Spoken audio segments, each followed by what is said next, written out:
अब मैं जिसे इनवाइट करना चाहती हूँ, उस शख्स को किसी इंट्रोडक्शन की ज़रूरत नहीं, वो किसी इंट्रोडक्शन के मोहताज नहीं है। ये न्यूट्रीचार्ज का सौभाग्य है कि हमारे ब्रांड एम्बेसडर श्री बच्चन जी हैं। Sir, could you please address the gathering?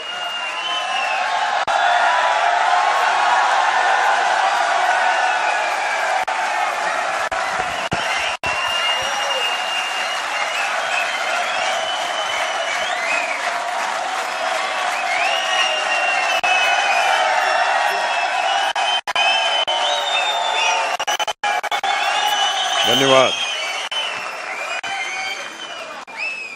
मेरा चार्ज। ओके।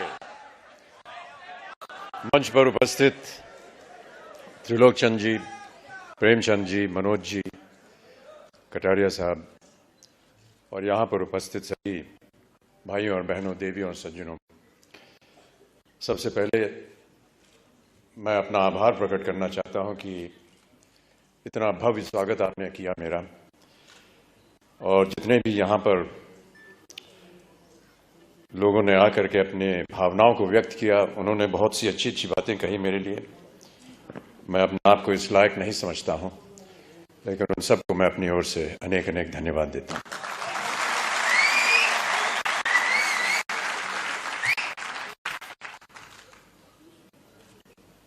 यहाँ पर जब मैं आया तो कार्यक्रम के आरंभ में आपने फूलों से मेरा स्वागत किया, पुष्पों की माला पहनाई, और मैं ऐसा मानता हूं कि ये जो पुष्पों की माला आपने मेरे गले में डाली, उसे मैं एक वरमाला के तौर पर देखता हूं। और ये जो वरमाला आपने मुझे पहनाई है, इस नाते से मैं आपके परिवार का एक सदस्य हो गया हूं।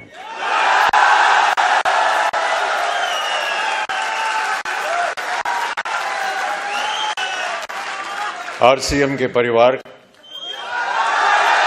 अब मेरा परिवार भी है।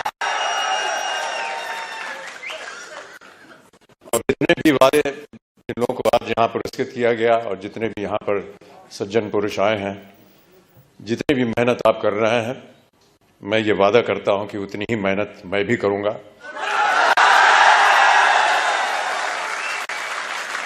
ताकि जितने भी मापदंड लगाए गए हैं, वो चाहे 2500 के हों, 1000 के हों, 2000 के हों, उन सब में मेरा योगदान रहेगा।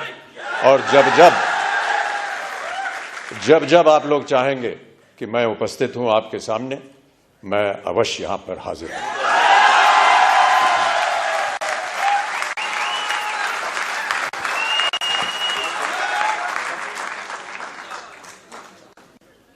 बहुत सारी भूमिका लिख करके मुझे दी गई थी यहां आने से पहले कि इन बातों को लेकर के आप बोलिएगा यहाँ की जनता को। वो कागज है मेरे पास, लेकिन मुझे लगता है कि वो कागज मनोज जी के लिए बनाया गया था, वहां से गायब करके मेरे पास आ गया। फिर भी मैं ऐसा मानता हूं कि उसकी आवश्यकता नहीं पड़ेगी। मुझसे कहा गया था कि जितने भी यहाँ पर लोग हैं, उन सबको प्रोत्साहित करने के लिए कुछ शब्द आप बोल दीजिए। मेरा ऐसा मानना है कि किन शब्दों में आपको प्रोत्साहित करूं? सर, आप एक बार जय आरसीएम बोल दीजिए। जय आरसीएम।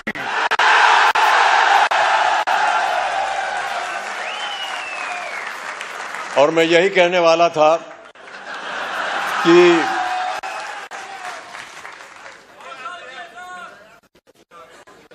जो आपको प्रोत्साहित करने वाले हैं, वो आपके सामने यहां मौजूद हैं, त्रिलोकचंद जी।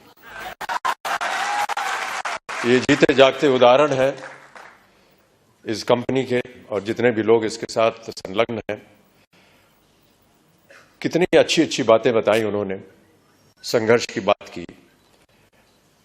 एक विजन की बात की।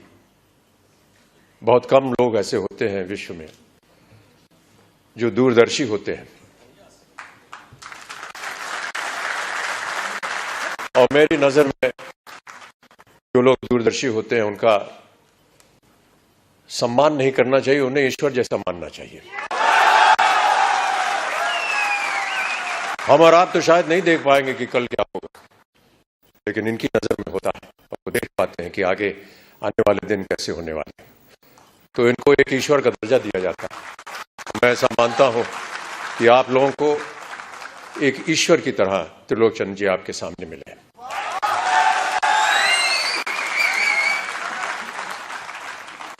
यहां आने के बाद कुछ क्षण मैं उनके साथ यहां वेटिंग रूम में बिता रहा था और बहुत सारी बातें की हम दोनों ने, और उन्होंने बात बताई कि कुछ संकट हुए उनके जीवन में। तो संकट हम सबके जीवन में होता है, और बहुत अच्छी बात कही उन्होंने कहा कि जब तक हर एक के जीवन में कोई दुख दर्द संकट नहीं आता, तब तक हमें पता नहीं चलता कि जब अच्छाई होती तो उसका मूल्य क्या होता है। और मैं इस बात को भी मानता रहा हूं, क्योंकि मेरे जीवन में भी कई ऐसे क्षण आए जहां पर मुझे संघर्ष करना पड़ा। कई बार हताश होकर के मैं पूज्य बाबूजी से, जब वो जीवित थे, तो उनके सामने जाकर के कहता था कि बाबूजी जीवन में संघर्ष बड़ा है। तो उन्होंने बहुत अच्छी बात बताई। उन्होंने कहा कि बेटा, जब तक जीवन है तब तक संघर्ष है।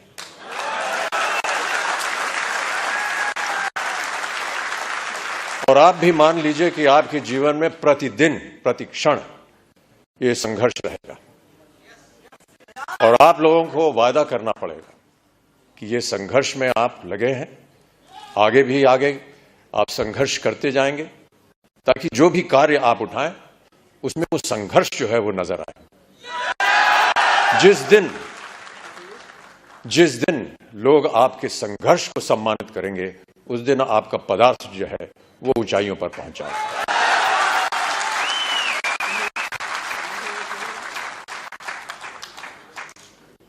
माता पिता का सम्मान करना हमारी संस्कृति रही है भारत में, और हम सब हमेशा उनकी बातों को याद रखते हैं।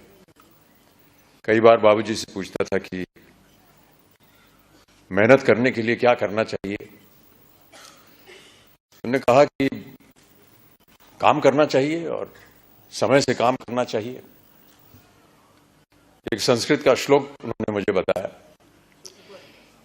कि सूर्योदय चास्तमय चशाइनम जहाति लक्ष्मी रवि चक्रवर्तीनम। माने ये कि सूर्य उदय होने से लेकर के और अस्त होने तक जो इंसान सोता है, वो चाहे चक्रवर्ती राजा भी क्यों ना हो, उसकी धनराशि जो है वो गायब हो जाती है। तो सूर्य उदय होने से पहले आपको उठना पड़ेगा और न्यूट्रीचार्ज को आगे बढ़ाना पड़ेगा।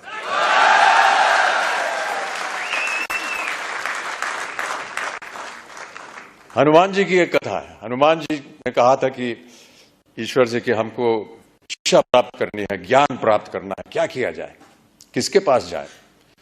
उनसे बताया गया कि आप सूर्य के पास जाइए। सूर्य देवता जो है वो ज्ञान का भंडार है, उनके पास आप जाएंगे तो वो आपको ज्ञान दे सकेंगे। तो हनुमान जी गए सूर्य देवता के पास। तो सूर्य देवता ने कहा, भैया मैं तो चलायमान हूं, चलता रहता हूं, कैसे तुमको शिक्षा दूंगा मैं। तो हनुमान जी ने कहा कि आप ज्ञान मुझे देते जाइए और चलते रहिए, मैं आपके सामने उल्टा होकर के चलूंगा। तो आप चलते रहेंगे, मैं आपके सामने उल्टा होकर के चलता रहूंगा और ज्ञान प्राप्त हो जाएगा मुझे। कहने का तात्पर्य यह है कि सूर्य के आगे आपको चलना पड़ेगा, तभी जाकर के आपको ज्ञान प्राप्त होगा, तभी आपका संघर्ष जो है वो सफल होगा। प्रोत्साहित करने के लिए एक कविता की कुछ पंक्तियां हैं। इससे पहले मधुशाला की एक पंक्ति पढ़ी गई थी, क्षमा चाहता हूं, उसमें थोड़ी बहुत त्रुटियां थी। जो यहां सज्जन पुरुष आए थे,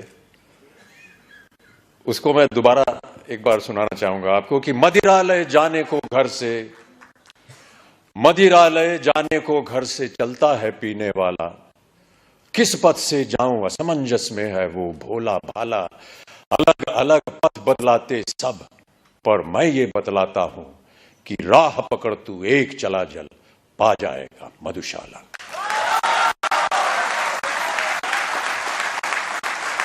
एक और बहुत सुंदर कविता है, उसके कुछ क्षण पढ़ देता हूं आपके लिए। यह है, लहरों से डरकर नौका पार नहीं होती और कोशिश करने वालों की कभी हार नहीं होती। नन्ही चींटी जब दाना लेकर चलती है, चढ़ती दीवारों पर 100 बार फिसलती है। मन का विश्वास रगों में साहस भरता है, चढ़कर गिरना गिरकर चढ़ना न अखरता है। आखिर उसकी मेहनत बेकार नहीं होती, कोशिश करने वालों की कभी हार नहीं होती। तो आपकी कोशिशें हमेशा बनी रहें। आपका सहयोग रहा है। जिनको भी आज पुरस्कार दिया गया है उनको मैं अपनी ओर से एक खास बधाई देता हूं और उम्मीद करता हूं कि इसी तरह हर कार्यक्रम में आपके साथ जब मैं आऊं तो और भी लोग पुरस्कार प्राप्त करने के लायक हों और मैं उनके साथ उन्हें पुरस्कार दे सकूं, उन्हें प्रोत्साहित कर सकूं। अंत में जाने से पहले बाबूजी की एक और कविता की कुछ पंक्तियां आपको सुनाना चाहूंगा। इस कविता का शीर्षक है अग्निपथ। अग्निपथ बाबूजी ने लिखी थी उस जमाने में जब भारत अपनी स्वतंत्रता के लिए लड़ाई लड़ रहा था अंग्रेजों के खिलाफ। तो भारत की जनता को प्रोत्साहित करने के लिए उन्होंने ये कविता लिखी थी। लेकिन मेरा ऐसा मानना है कि ये एक ऐसी कविता है जो हर क्षण, हर वर्ष, हर युग में उसका एक ही मायने निकलता है, प्रोत्साहित करती है जनता को। तो आपको भी मैं प्रोत्साहित करने के तौर पर अग्निपथ की कुछ पंक्तियां सुना देता हूं कि अग्निपथ अग्निपथ अग्निपथ, वृक्ष हो भले खड़े, हो बड़े हो घने, एक पत्र छाह भी मांग मत मांग मत मांग मत। अग्निपथ अग्निपथ अग्निपथ, तू न रुकेगा कभी, तू न मुड़ेगा कभी, तू न झुकेगा कभी, कर शपथ कर शपथ कर शपथ। अग्निपथ अग्निपथ अग्निपथ, ये महामनुष्य है, चल रहा मनुष्य है, अश्रु श्वेद रक्त से लथपथ लथपथ लथपथ। अग्निपथ अग्निपथ अग्निपथ। मैं आशा करता हूं कि आप सब इस अग्निपथ को स्वीकारें और इस पथ पर चलकर अपने श्रम से, अपने कार्य से इस अग्नि परीक्षा को पार करें और आरसीएम को और न्यूट्रिचार्ज को एक ऐसी ऊंचाई पर पहुंचाएं जहां विश्व भर में इसका नाम हो। बहुत सारे पुरस्कार इसको पहले भी मिल चुके हैं, लेकिन पुरस्कारों से ज्यादा हमें मेहनत करनी होगी। पुरस्कार मिलते रहेंगे, आते रहेंगे, लेकिन सबसे बड़ा पुरस्कार वो होता है जब आपको अपने मन के अंदर ये सांत्वना मिलती है कि हमने जो मेहनत की वो पुरस्कार के लायक थी। बहुत बहुत धन्यवाद। और जैसा कि मैंने कहा, अब मैं आपके परिवार का एक सदस्य हो गया हूं। कभी भी आप हमको बुलाएंगे तो मैं आपके सामने हाजिर होऊंगा और आपके साथ मिल करके न्यूट्रिचार्ज को आगे बढ़ाएंगे, आरसीएम को आगे बढ़ाएंगे। बहुत बहुत धन्यवाद।